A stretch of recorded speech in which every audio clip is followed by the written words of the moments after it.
हमारी आज की कहानी का शीर्षक है एक लोटा पानी। बहुत समय पहले की बात है कि किसी गांव में राधा नाम की एक औरत रहती थी। वह बहुत समझदार थी।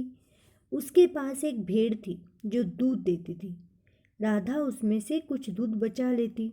उस दूध से वह दही जमा लेती, दही से मक्खन निकाल लेती। छाछ तो वह पी लेती, लेकिन मक्खन से घी निकाल लेती। उस घी को राधा एक मटके में डाल लेती। धीरे धीरे मटकी घी से भर गई। राधा ने सोचा, अगर घी को नगर में जाकर बेचा जाए तो काफ़ी पैसे मिल जाएंगे। इन पैसों से वह घर का ज़रूरत का कुछ सामान खरीद सकती है। इसलिए वह घी की मटकी को सिर पर उठाकर नगर की ओर चल पड़ी। उन दिनों आवाजाही के लिए अधिक साधन नहीं थे। लोग अधिकतर पैदल ही सफ़र करते थे। रास्ता बहुत लंबा था और गर्मी भी बहुत अधिक थी। राधा जल्दी ही थक गई। उसने सोचा, थोड़ा आराम कर लूं। आराम करने के लिए वह एक वृक्ष के नीचे बैठ गई। घी की मटकी उसने एक तरफ रख दी। वृक्ष की शीतल छाया में बैठते ही राधा को नींद आ गई। जब उसकी आंख खुली तो उसने देखा कि घी की मटकी वहां नहीं थी। उसने घबरा कर इधर उधर देखा। उसे थोड़ी दूरी पर ही एक औरत अपने सिर पर मटकी ले जाती हुई दिखाई दी। वह उस औरत के पीछे भागी। उस औरत के पास पहुंचते ही राधा ने अपनी मटकी झट से पहचान ली। राधा ने उस औरत से अपनी घी की मटकी मांगी। वह औरत बोली, यह मटकी तो मेरी है, तुम्हें क्यों दूं? राधा ने बहुत विनती की, परंतु उस औरत पर कोई असर नहीं हुआ। उसने राधा की एक न सुनी। राधा उसके साथ साथ चलती हुई नगर पहुंच गई। नगर में पहुंचकर राधा ने मटकी के लिए बहुत शोर मचाया। शोर सुनकर लोग इकट्ठा हो गए। लोगों ने पूछा तो उस औरत ने घी की मटकी को अपना बताया। लोग निर्णय नहीं कर पा रहे थे कि वास्तव में मटकी किसकी है, इसलिए वे उन दोनों को हाकिम की कचहरी में ले गए। राधा ने हाकिम से कहा, हुजूर, इस औरत ने मेरी घी की मटकी को चुरा लिया है। यह मेरी मटकी मुझे वापस नहीं कर रही है।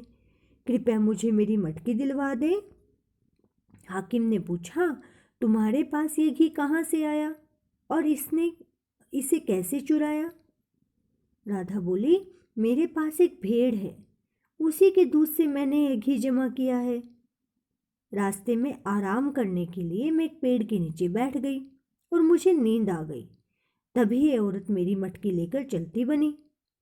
हाकिम ने उस औरत से पूछा तो वह बोली, हुजूर, आप ठीक से न्याय करें।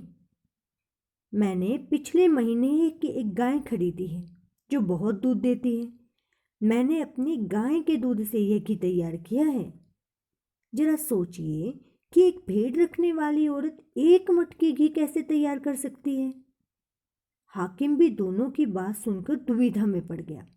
वह निर्णय नहीं कर पा रहा था कि मटकी किसकी है। उसने उन दोनों औरतों से पूछा, क्या तुम्हारे पास कोई सबूत है? दोनों ने कहा, उनके पास कोई सबूत नहीं है। तब हाकिम को एक उपाय सूझा। उसने उन दोनों औरतों से कहा, वर्षा के पानी से कचहरी के सामने कीचड़ जमा हो गया है और उसमें मेरे बेटे का जूता रह गया है। तुम पहले वह निकाल कर लाओ, फिर फैसला सुनाऊंगा। राधा और वह औरत कीचड़ में घुसकर जूता ढूंढने लगी, पर जूता तो नहीं मिला। तब हाकिम ने उन्हें वापस आने को कहा। दोनों कीचड़ में लथपथ हो चुकी थी। हाकिम ने अपने चपरासी से उन्हें एक एक लोटा पानी देने को कहा ताकि वे दोनों हाथ पांव धोकर कचहरी में हाजिर हो सकें। राधा ने तो एक लोटा पानी से ही अपने हाथ पैर धोकर थोड़ा सा पानी बचा लिया, परंतु गाय वाली वह औरत एक लोटे पानी से हाथ भी साफ नहीं कर पाई। उसने कहा, इतने पानी से क्या होता है? मुझे तो एक बाल्टी पानी दो ताकि मैं ठीक से हाथ पांव धो सकूं। हाकिम के आदेश से उसे और पानी दे दिया गया और हाथ पैर धोने के बाद जब राधा उस औरत के साथ कचहरी पहुंची तो हाकिम ने फैसला सुना दिया और कहा कि घी की मटकी भेड़ वाली औरत की है। गाय वाली औरत जबरन इस पर अपना अधिकार जमा रही है। सब लोग हाकिम के न्याय से बहुत खुश हुए, क्योंकि उन्होंने स्वयं अपनी आंखों से देख लिया था कि भेड़ वाली औरत ने कितने संयम से सिर्फ एक लोटे पानी से ही हाथ पैर धो लिए थे, और गाय वाली औरत में संयम नाम मात्र को भी नहीं था। वह भला घी कैसे जमा कर सकती थी? सही कहा दोस्तों, जिस औरत में संयम होता है वही अपने घर को सही ढंग से, संयमित रूप से, सुचारू ढंग से चला सकती है। वह कम में भी अपने जीवन का बहुत अच्छे से निर्वाह कर सकती है। वहीं दूसरी तरफ जिस औरत में संयम नहीं होता, या यूं कहें कि जिस इंसान में संयम नहीं होता, वह सब कुछ होने पर भी, अधिक होने के बावजूद भी कम होने का या न होने का रोना रोता रहता है। जीवन में खुशहाल रहने के लिए अपने आप को, अपने जीवन को संयमित रखना बहुत ज़रूरी है। आशा है आपको ये कहानी पसंद आई होगी।